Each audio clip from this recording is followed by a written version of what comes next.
curious if there was a way to have more of a conversation rather than us just talking to you all. I would be really curious. Who out there strives for perfection? No, and talk about what it is in your day that makes okay not be your, say, destination point. Because I think okay is fine. It's a very rational way of looking at things, but I think, you know, we all want the best for our children. We all want to give them every possible experience and challenge, and we want to really pique their curiosity and have them, you know, experience their curiosity, and we're all making up for the things we think, you know, our parents talked about, things they wanted, you know, it's like all of this stuff, and I think that the desire for the very best that you can be, the very best parent, the very best colleague, the very best friend and professional person and wife and mother or partner, I think it's a wonderful, noble endeavor and a pursuit, and it doesn't mean that you expect it. But I would just kind of be curious about, you know, because we've been asked so much over the past few weeks, you know, do we really have to have it all? Why do we want it all? And I'd just be curious as to what. And there's actually, of women. Sarah, Jessica, there's 2 people with microphones here, Oh, so great. we'd love to open it up to a dialogue with all of you guys. Absolutely. Who wants to go first? Right there. Hi, I'm Nicole from Mom Trends. And I guess for me, I waited so long to have kids, like all yours.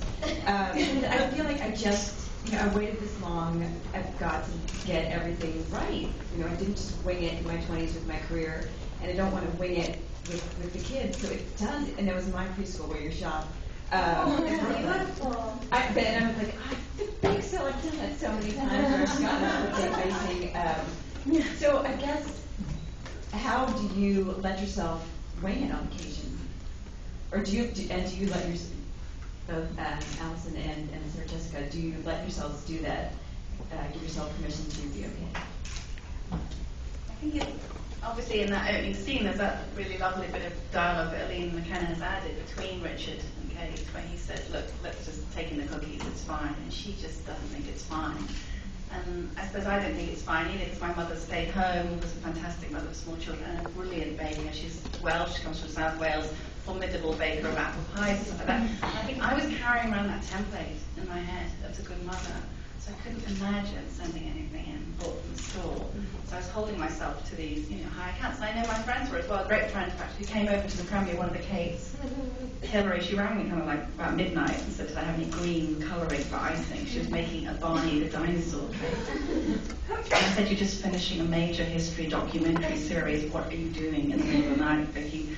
And she said, she hadn't seen as much of Maddie recently, just was paralysed, because she said she would make this cake, and of course there she was. And I thought, it's trying, as you said, it's trying to honour something. And Richard says to Kate, he said, yeah, that's a good reason. You don't want them to feel different. And I was in a TV studio in England the other day, and the makeup lady said she just found out that her son had a school outing that day, and she hadn't given him a packed lunch. So she was horrified. So she called her husband up and said, go into the supermarket, buy a cheese sandwich, buy a knife, cut the cheese sandwich into 4 quarters, buy some aluminium, and wrap. And he said, are you out of your mind? And she said, no, there's no way you can give him a plastic package. So, I don't know, what is it? It's complicated. Yes, of course, in a way you think, okay is good enough. But I think that we do hold ourselves sometimes properly to high standards, because you don't want to let the child down. I must say, I have 2 children who, do you have World Book Day over here? We have this World Book Day, which seems to come around every 3 weeks in our house. Oh, you don't. But everybody else's kid goes as Harry Potter. Okay, mine just every year just like to go to like Sherlock Holmes and Mary Poppins. And I'm always running around trying to find an umbrella with a parrot on the handle. And I always think, why can't it just be something I can buy in a store?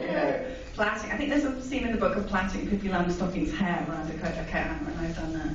So, but I mean, it's a longer story, but I ran into a really bad period of depression, I think, from trying to do everything really crazily.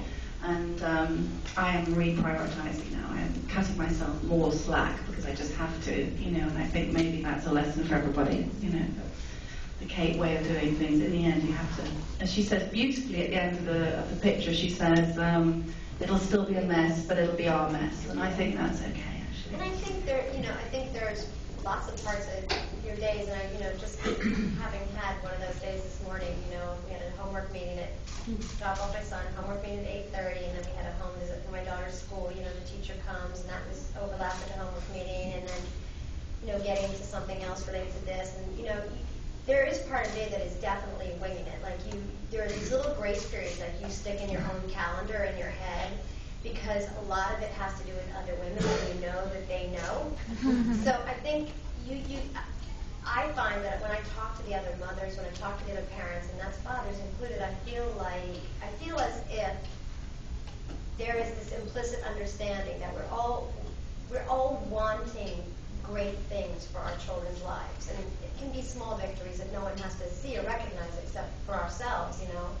I mean, some of it's just knowing that your child found a teacher he really loves or she really loves, and that you stayed on it, and you were listening for the signs and watching, and But there is this community that I think really exists in parenthood that is, I find, just enormously comforting. So you learn to wing it from other people. You listen in, you take their advice, you toss what sounds ridiculous and doesn't work for your family. To me, that's my version of sometimes letting be okay. That relaxed part of the day rather than that calendar, that schedule that's like, rough. Sarah did say to me, so I said, well, had she had some humiliating coat-ready moment? And she said, you've gone to some school event, haven't you, wearing your pink, horrible house slippers. I forgot, I was still in my